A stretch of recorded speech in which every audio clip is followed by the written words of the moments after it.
to pushing lectures out of your class time. I will introduce myself in a little bit. For the sake of recording, if you go to edmodo.com and click the join link over on the left-hand side and type in that code, you will join the Edmodo group, and you'll be able to get all the resources for this. Now, who am I? I am not going to sing for you. But kudos to you if you got the reference before the movie came out.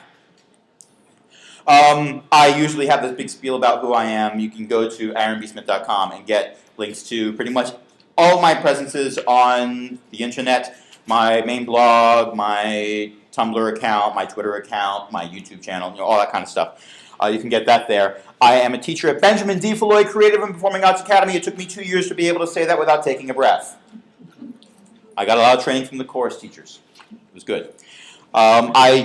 My background is visual arts. I traded my paintbrushes 4 years ago for a computer lab. I still teach art, but I also teach technology. It is the best of both worlds. I used to tell people I got paid to play with paint all day. Now I tell people I get paid to play with computers all day. Actually, there's no one from higher up in PG County in here, is there, that works in payroll? No? Okay, yeah, so that's the story. That's the story I'm sticking with. Okay, and I present here apparently every year. I was looking back at my previous presentations last night, and apparently I've been presenting here every year since 2006. So, go me. I wasn't expecting that to happen. Matter of fact, last year I was here and I presented on, if I can actually click on this and have it work, gamification, which, by the way, this is not a presentation on gamification, because then some of you would go, wait, but I didn't come here for that. No, you're in the right room, I hope. Unless you were here to learn about knitting. I don't know that. But the reason why I'm giving a presentation on screencasting is because of what I did with gamification. The way I implemented gamification in my classroom, my students come in and they have choice for what assignments they're going to work on. I have limited those choices through various means that aren't really the purview for this presentation. However, if you go and check out this presentation in the Edmodo group, hint, hint, you can click on that link and it'll take you to my presentation on gamification and you'll understand what I'm talking about. Here's the problem I encountered. If every student can pick their own project, you're going to walk into a room where there's 25 to 30 kids who are all working on something different. Try to do a lecture for that and have any time left. You can't. So I had to find some way of individualizing the instruction so that the students would be able to get some meaningful content from me, and at the same time free up some time for me to come over and help the kids who needed help, who needed the additional help. There's always going to be that one kid that can just look at the book and figure things out. And that's awesome. Those kids are great. We all like those kids. Except when they finish like 3 weeks before the end of the unit. But never mind about that. I have plans for that too. But there's also students who need additional help, and this will free it up. So, what we're going to be talking about. First, I'm going to say what not to do, because every time I talk about showing things like video and audio recordings, there are people who say, oh yeah, I know what that is, and they tell me exactly what it isn't, including people in various buildings that I may or may not work in right now. Why this is a good idea, because there's a lot of people who confuse number one and number two, and we're going to finish this up. Most of the time I'm going to be spending talking about how to do this. Practical tips for like, okay, click here, do this, download this app, and also ideas for making presentations better. Okay, but first of all, everything I'm saying is a guideline. If you ever watch the Pirates of the Caribbean, the pirate code is really a bunch of guidelines. You don't have to follow them, not hard set rules. What I say is not carved in stone, it's more scribbled in crayon on your wall that you just painted last week. And guests are coming. Okay, so the first thing, I see this every single year. Please, please, please do not assume that just because you have a video, even if you made it yourself, and it's very, very nice, that you can just push play, go back to your seat, put your feet up on your desk, and read a book. I don't care if it's a really good book, of which there are several. I could recommend some. But I see people do this all the time, and this is exactly what happened. This is a photo of one of my students. Okay, not really. I got it off of Flickr. There's a link at the bottom to where I got it from. But you know the deal. You hit play, you turn off the lights, all the heads go thump on the desk. There's something, there's an eerie glow that appears in the room as everyone sort of tries to sneak out their phone, check Facebook. By the way, if you have any electronic devices, please make sure you turn them off, put all laptops away, turn off your phone. Heck no, don't do that. I'm against that too, personally. I'm a big fan of bring your own technology, bring your own device. I like the BYO thing, but people think when I say BYOD for BYO device, they think I'm saying BYOB, and then they wonder why I'm still teaching. Yeah. Maybe I should edit that part out of the recording. Okay, next up. Don't expect one video or one set of instruction to be enough for everyone. Because people think that there's one size fits all. As this cat demonstrates in this box, one size does not fit all. I found this by doing a search for a 5-pound cat in a 1-pound box. If I fits, I sits. However, you don't fit. There's some students where the video is going to work great. There's others that are going to come to you and say, I don't get it at all. And you will have to explain it to them. But the ones who do get it, you don't have to explain it to them. They can be working independently while you are devoting more one-on-one time with the students who don't get it. Time management is a big deal. I have more time during my classes now because I have a significant number of students who are able to get the lecture portion of my lessons through video and audio content. So I don't need to worry about them. I have the ability to do more one-on-one time with the students who are struggling. Usually we get to a plateau point where struggling. Oh, I get it. And then smooth sailing after that. And that frees up more time for me to enhance the lessons, to go, okay, well, what's the next step? Now that I'm not struggling to get you all to this point, we're at that point. Where can I go from here? Parent involvement is a really big deal for me. I have parents who are a big help with my students, and they are able to help more because of the video and audio that I place online.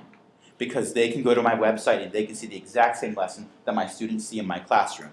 And they can help their son or daughter work things out. Some of my students have learning disabilities where they need additional assistance. Parents are able to give that at home if they understand the lesson. They can understand the lesson because of what I put online.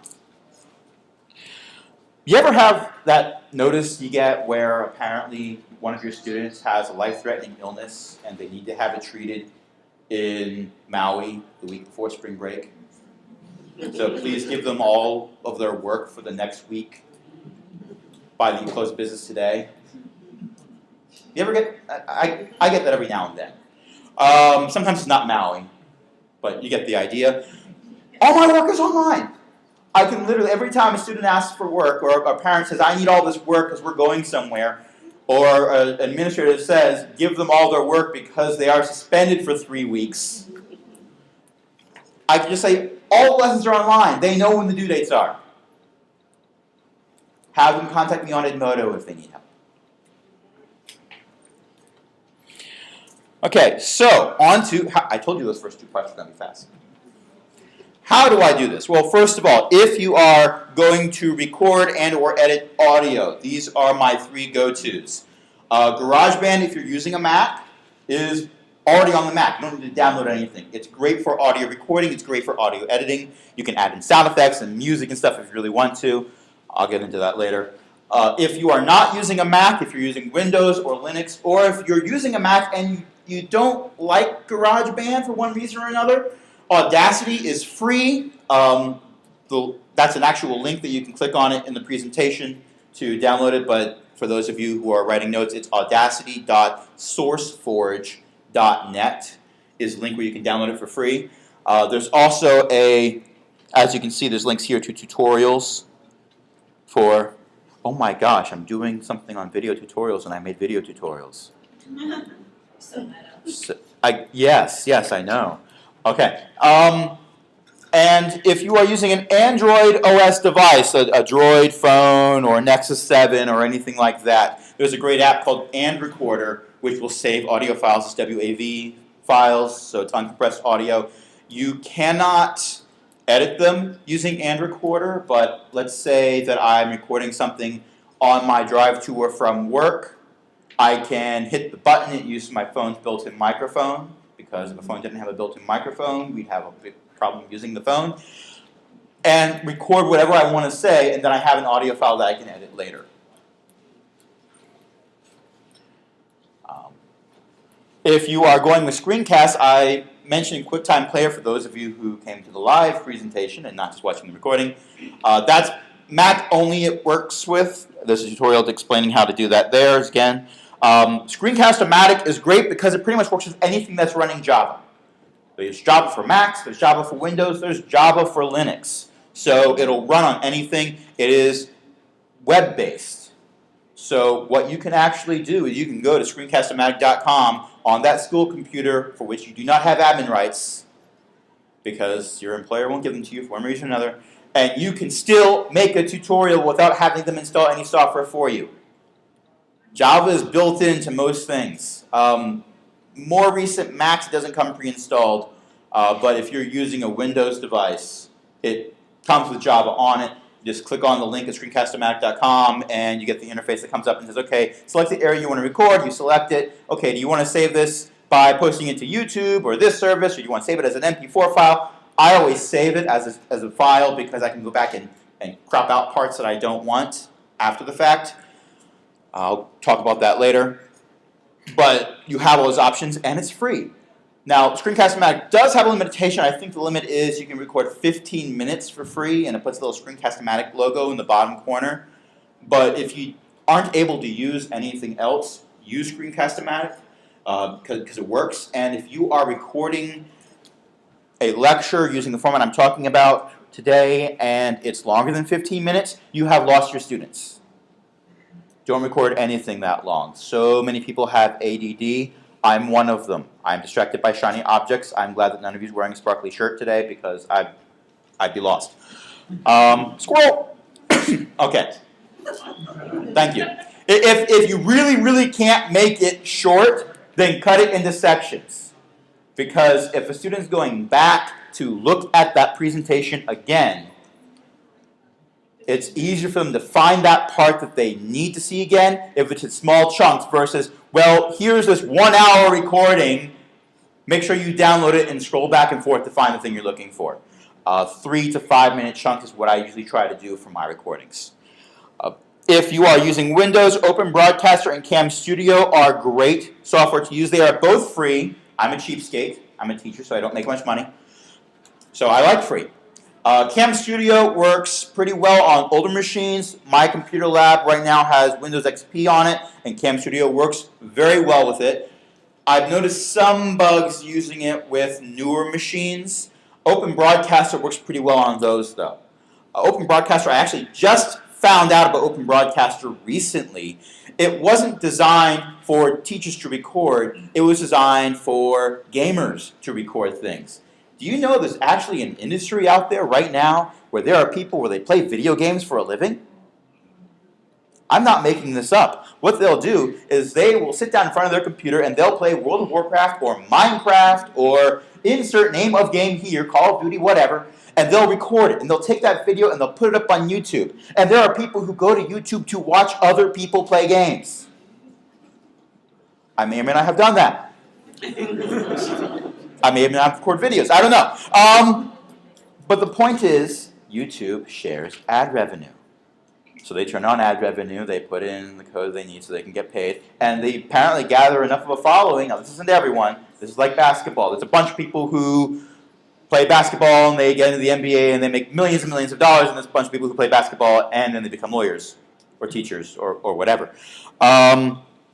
But there's people out there who have made it where making YouTube videos is their full-time job.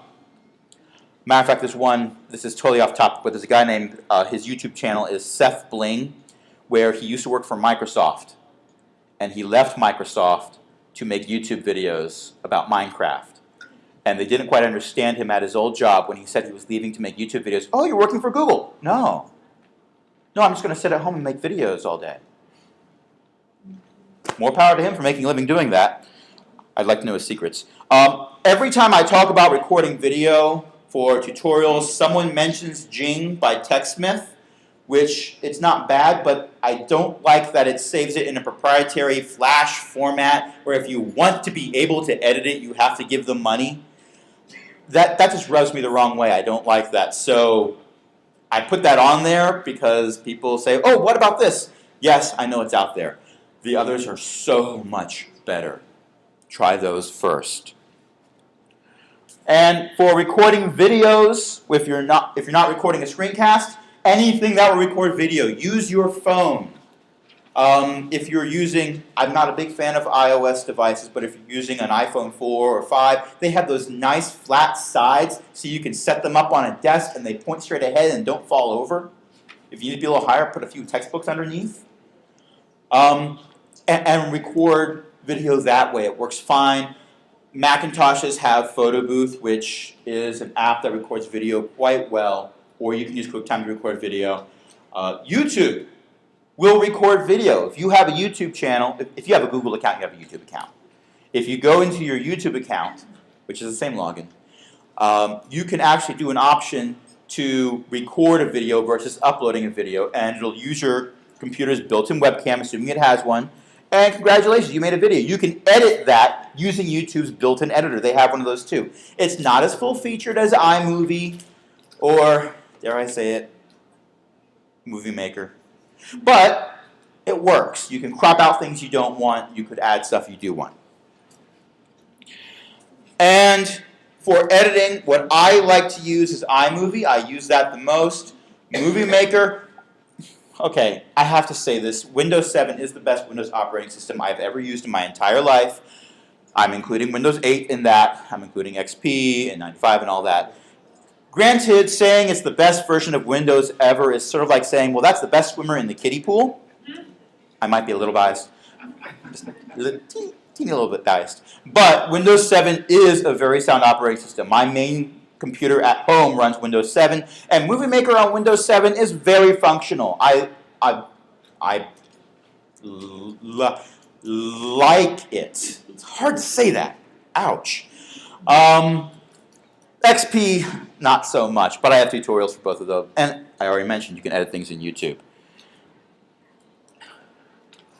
Now, once you have the video edited, where are you going to put it? Coming around to each student with a CD saying, here, watch this tonight, is not going to work very well, even though CDs are pretty darn cheap. So, put it online. Now, I'm quite fortunate to work in Prince George's County Public Schools because they don't block YouTube. So I can put videos up on YouTube and the students can see them. And it's wonderful.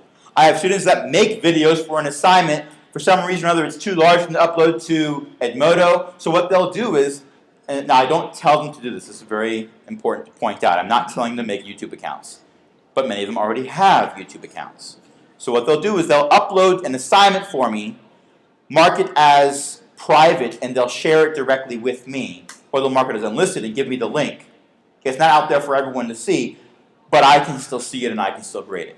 That's not something I tell them to do, but it's awesome that they're doing it, in my opinion, that they can do it. They have the option to do that. Podomatic I love because 1, they host audio files. 2, they host video files. 3, they will give you an RSS feed, which means it's a podcast, which means that they can subscribe to it in iTunes. Here's your homework assignment. Subscribe to this podcast channel. I will post lessons to it daily. Come in the next day with it done.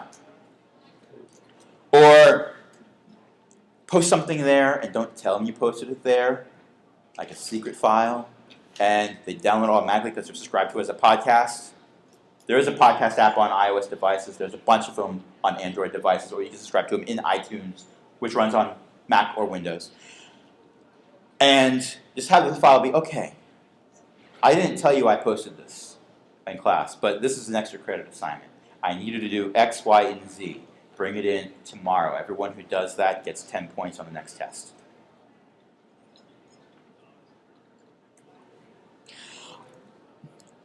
Google Drive, the great thing about Google Drive is no one blocks it.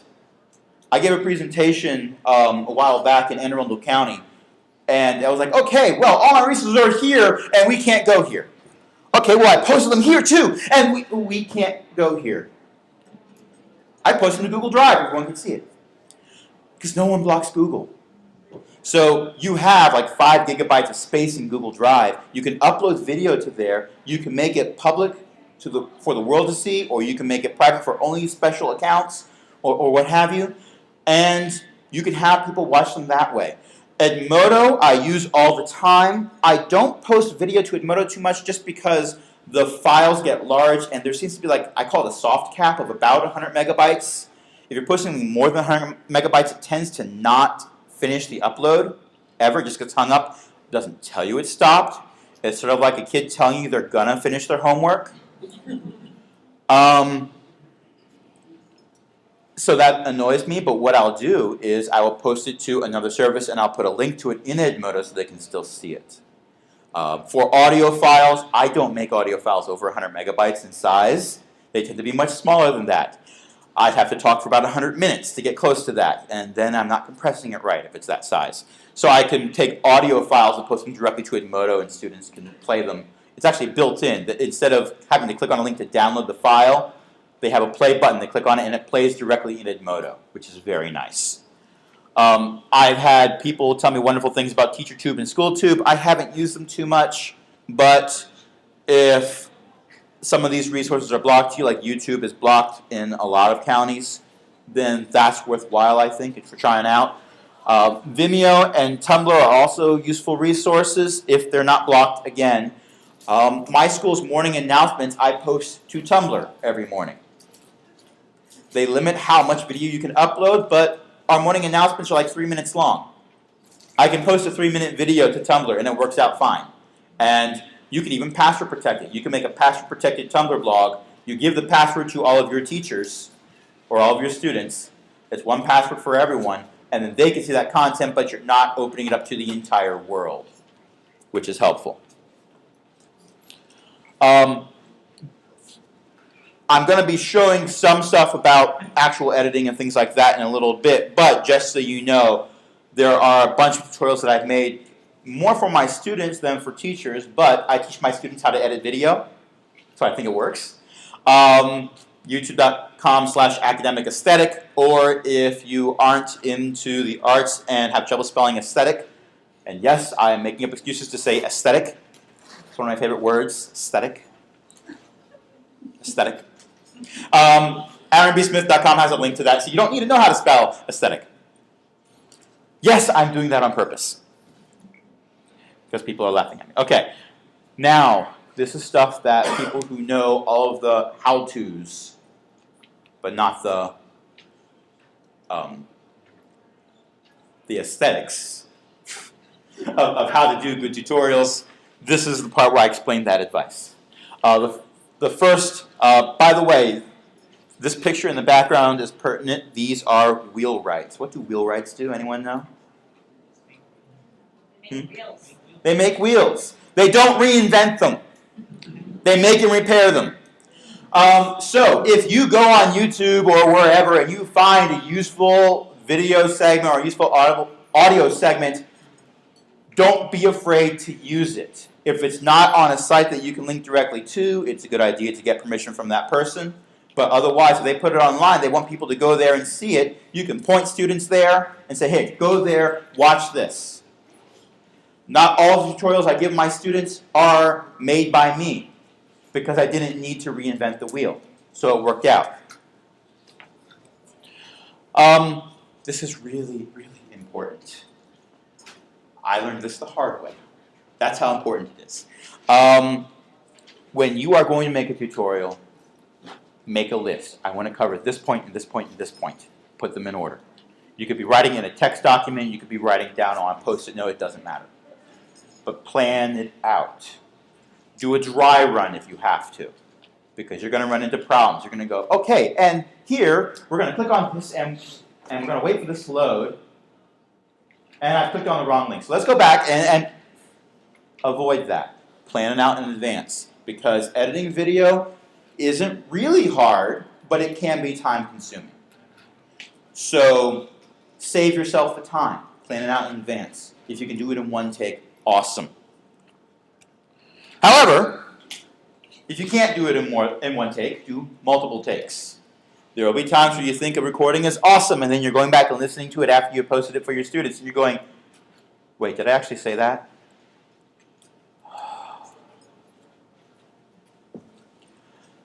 Do more than one take, pick your best one. Your best one might not need any editing.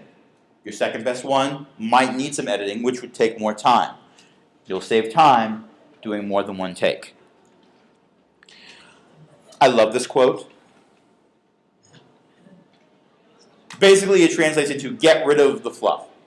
Yes, in editing software, whether it's audio editing software or video editing software or image editing software, there are ways to add all this extra stuff. Look, I can throw in background music, and I can do a green screen so it looks like I'm on Mars, and I've got all these transitions, and I'll put a different transition between each slide.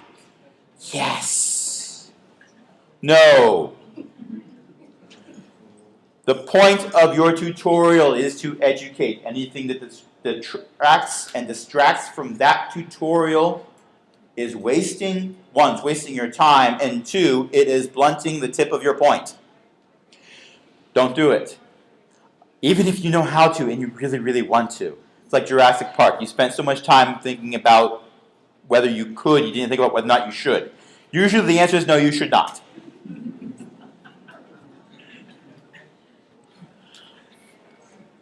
If you don't need to be in front of the camera, don't be in front of the camera. I like to tell my students that I have a great face for radio. I don't need to be in front of the camera. And actually, I don't want to be in front of the camera. When we do morning announcements, I will never be in front of the camera. If I'm the only one who shows up, I'll say morning announcements are canceled. If you're doing a tutorial where you need to be in front of the camera, then be in front of the camera. I'm not going to say never be there. But don't detract from the lesson. Devote as much of that screen size as possible to what you're trying to teach. If what you're trying to teach has nothing to do with you, don't bother. When I was making visual arts tutorials back in the day before I became a technology teacher, I would have the camera on a tripod in front of me, pointing at my desk, and they would see my hands coming in, bringing in all the art supplies. It was great because I had all my art supplies lined up off camera. So, and you'll need this, and you'll need this. And I had them all lined up so no one could see them, but I had them ready. But all they saw was my hands. They didn't need to see me. So I didn't bother showing me. Along that line, if you are using a Mac, and I'm sure there's a way to do this on Windows too, but I don't remember what it is, there is an option, and you got to go into your control panel to do it. Oh, system preferences, I'm sorry. I'm making the transition between Mac and Windows, so I'm starting to call things interchangeably. I keep saying, okay, press Control when I'm on Mac, and they got to press Command. Okay, if you go into, where is that? Universal Access, which you tend to not click on because it's mostly meant for people who have disabilities. But if you go into Universal Access in your system preferences and turn on Zoom, this is a very cool thing. Hold down Command and Option and plus, and you zoom in on your cursor. Look at this point. You get rid of all the extra stuff on your screen. Command and Option and minus, zoom back out. Also, Command, Option, Control, and 8. That's a whole bunch of smashing the keyboard or catwalking across it. But Command, Option, Control, 8 will solarize the screen, which looks kind of cool. But if you're not holding the control, that turns off zoom, which I've done a few times. I'm trying to zoom in, and I don't know why it's not zooming. It's because I pressed that. But now you know another nifty trick where whether or not you're recording, if you're using a Mac, you can zoom in on something important. Let's go back to my presentation. There we go. Okay, so that's the end of the scripted presentation showing you all the nifty tricks. Now, is there a particular type of editing that you would like to see or recording? This is the part where you've seen all this stuff. What would you like to see now? We actually, according to my nifty little timer app, we've got 25 minutes left. I planned it that way. Really, I did. Honest.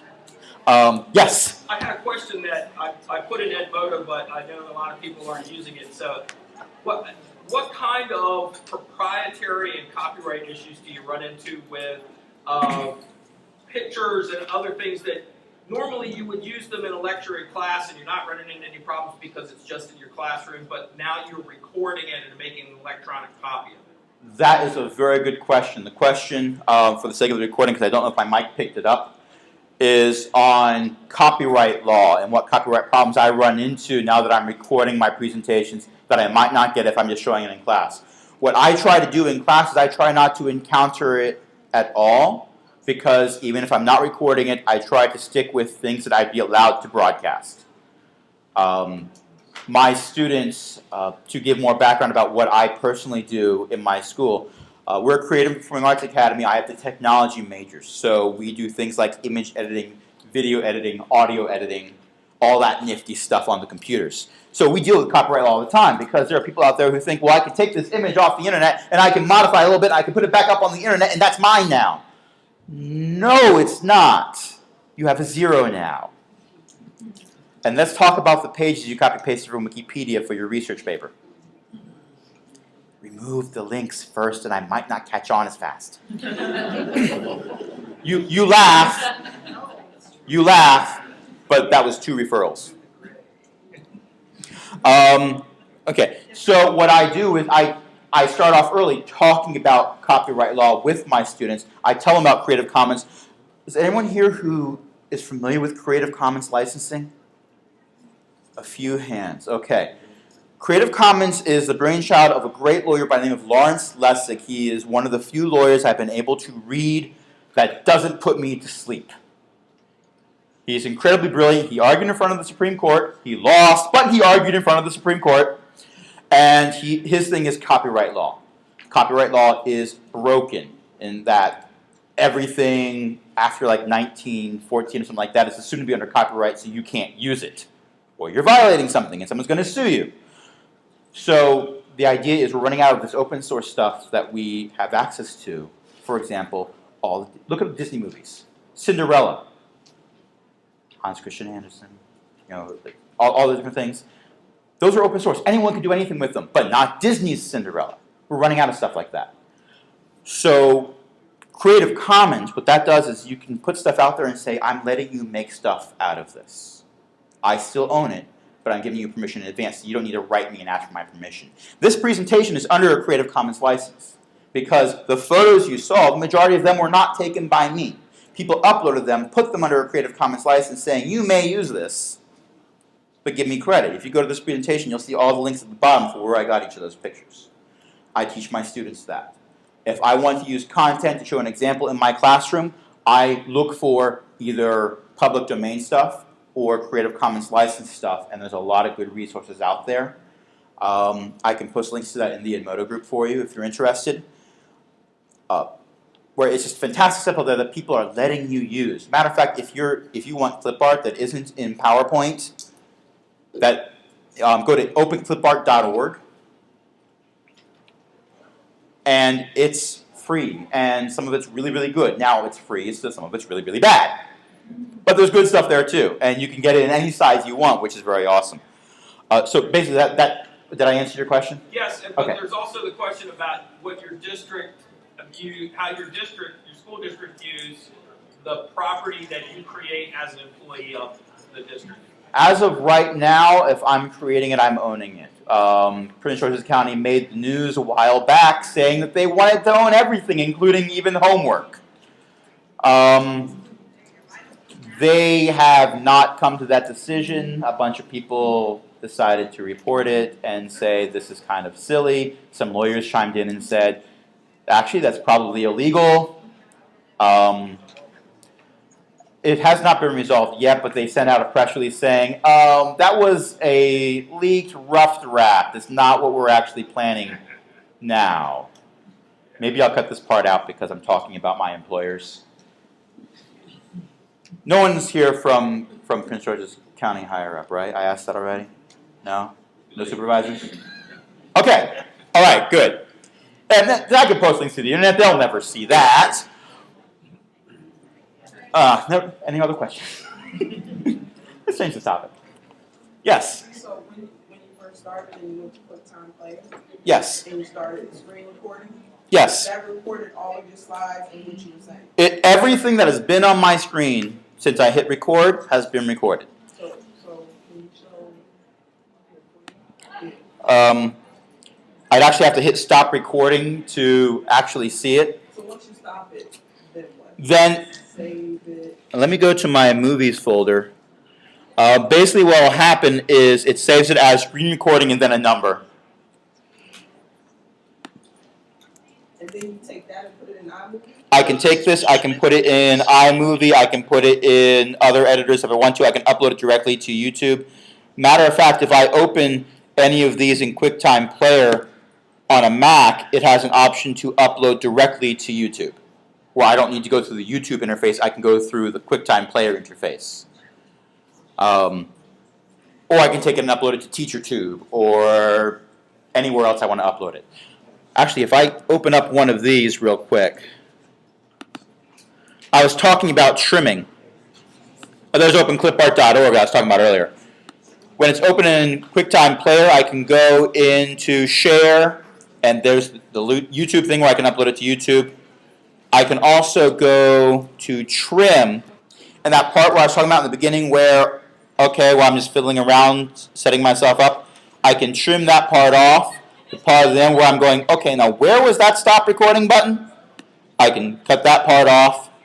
I can play it in this, but I'm not going to right now to save time. I hit trim, it cut them off.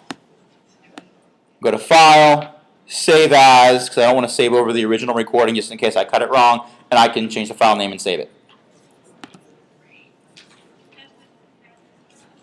Other questions? Do you have any recommendations for microphones? For microphones, my favorite microphone of all time is the Blue Snowball microphone. Blue is the name of the company. It's not the actual color. Matter of fact, they don't sell microphones that are blue, even though the company's name is Blue. That's probably the best, because then it's the blue microphone. And then we start breaking into a song. But never mind about that. They make more than one kind. I'm a fan of the Snowball, but there's also a bunch of others out there that are different price points. The average-ish price for the Blue Snowball is about $80 to $100. But like I said, I got mine on sale for $40, and it was. I jumped on that automatically. I saw the price, and my wife said, "I'm getting you that for Christmas, aren't I?" And I said, "Yes," as I hit buy. Like, okay, so you just got my Christmas present. Pay me back. That works. But that said, the best microphone you have available is the one that you have available. If all you have is the built-in computer microphone, use that. If all you have is, since they make headphones now that are fairly inexpensive that have built-in microphones, like this does, if that's all you have, use that. I can actually, it doesn't work on every device, but I can plug this into my Mac and it'll use the microphone in my headset instead of the microphone that's over here, which means I can be talking, and if I'm typing at the same time, they don't hear me going clack, clack, clack, clack, clack, clack, clack, clack, clack over top of my voice, as you may have encountered when recording something on a Mac. Any other questions? Yes? Actually, this is along the lines of microphones. In a classroom, when you have students recording, is there a particular microphone that works better with many students trying to record around the same time? Headset microphones do a better job. They tend to have a lower gain on them. Gain is basically a good layman way of describing it, which people who know a lot about microphones will probably yell at me for saying it. But a good layman's way of saying it is the gain is the range, sort of. So if you turn the gain down, you're going to hear less background stuff. If you turn the gain up, you're going to hear more of it.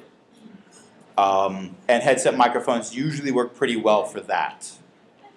Or if you are using an audio recording device that allows you to adjust the gain, you can adjust it that way. When we do morning announcements, we have a soundboard and we can turn the gain down so that if someone's whispering to the person on the TriCaster, we don't hear that over the morning announcements. There was a hand up over here too. Yes? Let's say I want to not just record the screen, and my goal is, but also add titles, arrows, do something a little bit more sophisticated. Okay. In that case, I would do the recording without that, and then throw it into an editor and add it in post-production. I'm sorry? Movie maker or? Movie Maker can do that to one degree or another. Camtasia Studio, if I remember correctly, it's made by TechSmith. Yes. Camtasia Studio is actually really good. Unfortunately, you have to pay for it. It's cheaper for Macs than it is for Windows because the Macs come with such nifty stuff anyway. They had to lower the price point, I'm assuming, in order to make it desirable for people who use Macs. But they have these really nifty features where you can add arrows. It's actually built in. The art's built in where you just throw an arrow right on top and you can animate it and have them move as something else moves. And you can, well, any image editor or any movie editor will allow you to superimpose text. So that's built in as well. And it's a fairly easy editor to use. I used the 1 month trial and I loved it, but I'm a teacher, so I didn't buy the full version because I'm broke.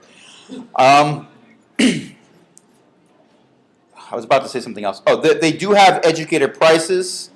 I don't know where to find them right now, but they're on Twitter. If you ask about them, they'll probably send you the link because they sent me the link, and now I've lost it. The prices do have a discount. It just wasn't enough for me with what I'm doing. I have access to Final Cut Pro at school, so if I really need to do some heavy-duty editing, I'll use that. But for the most part, I haven't needed to. If you're Final Cut Pro, if I remember correctly, is only for Mac. But Camtasia Studio is available for Mac and Windows. Other questions? Yes? Could you provide like a framework of what your class looks like? Like how many stations do you have? What's going on? How? I have a computer lab with 30 Dell computers running Windows XP. That most of my classes use those. We also have mobile labs in my building, which I have unilaterally declared to be mine while my majors are in the room. And they will usually use those for editing any video or audio because they're shiny Macs, so of course they'll want to use those first. Like I said, they have Final Cut Pro on them, but they also have iMovie, and a lot of the editing my students do, all they need is iMovie because they don't need to do all the extra stuff. iMovie supports chroma key, which in layman's terms is green screening or blue screening. So there's actually a tutorial if you go to my YouTube channel. There's a tutorial on how to do chroma key on iMovie. So even the students that get a great big sheet of green and film themselves in front of it and then want to put in a different background in, they can do that using the simpler stuff. It's somewhat chaotic in that every student is doing a different project each time, but that works. Even though it's a small room, our placement in the school allows me to have some students working in my room. Some of them can go into the hallway to record something if it's a little too noisy in the classroom, if they're using one mic or another, and it works out pretty well. Did I answer your question? It does. Okay. But in follow-up to that, I teach science, for example. Yes. So I'm not sure that I'm able to grasp exactly how to make this work in Okay. my group. Can I answer that? Go right ahead. As a parent, like my daughter has a benchmark tomorrow on evolution, so she couldn't make one of the sessions for study, so if there was some type of tutorial that was preparing her for that benchmark, that would be phenomenal. So you record whatever you need to, and then the kids can access it. So I like to see that as a teacher and a parent, where that was there for them to go back and use as a study tool. There's also something you can do where, let's say they're about to do a science lab, and you have the usual information you give before a science lab, that this is all really important. Do not put your fingers on the Bunsen burner. Things like that. Don't breathe in the gas. Careful, if it's been on the Bunsen burner, it's actually warm, hot even. Things that I should have been told when I took science, put it that way. You could put that into a video and go over, and here's all supplies. And then on the day that they come into the lab to do the experiments, you can review that information to make sure everyone understands it. But that will take less time than if you're going over it all from scratch. You could also do, let's say there are lessons where the demonstration is what you want to do, but it's not something that you would want your students to do for one reason or another. Say you're using cesium and you don't really want to hand students something that explodes when you combine it with water. You could do that, record video of it, and put the video on whatever channel you're using to get it to them, and they could see that demonstration and learn from it without being in the same room as a bunch of students that may or may not know how to act appropriately around elements that can explode. Matter of fact, there's a bunch of really good science videos if you search YouTube. My favorite is you take a gummy bear and you throw it into, I think it's heated potassium nitrate, but I could be getting the chemicals wrong. And it basically bursts into flame. And then you go into explain, okay, now this is why. The sugars are reacting to this, and yada, yada, yada. And there's all kinds of really cool stuff out there that you may not even have to make anything. You just link to it. Other questions?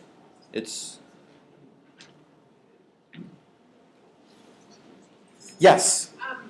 There were so many different things you talked about that I just kind of want to leave knowing what way to go.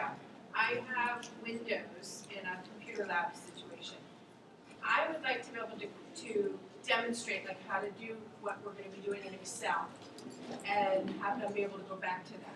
Or if somebody is absent, be able to go back to it. I'm thinking maybe Screencast-O-Matic.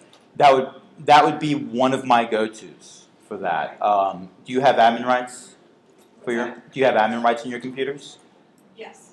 Okay. You might want to consider trying. What operating system are you using? Windows 7. Okay. You might want to consider trying. Let me go back to my lecture. Which one of these was it? The more advanced one that I talked about, installing that one, Open Broadcaster, or Cam Studio. You could try either, but in a pinch, the first thing you can use, go ahead and use Screencast-O-Matic. If it does everything you need it to do, play with the others if you have a spare moment. I know us teachers have all this copious amounts of non-existent free time. But if that's what works for you, go ahead and use that.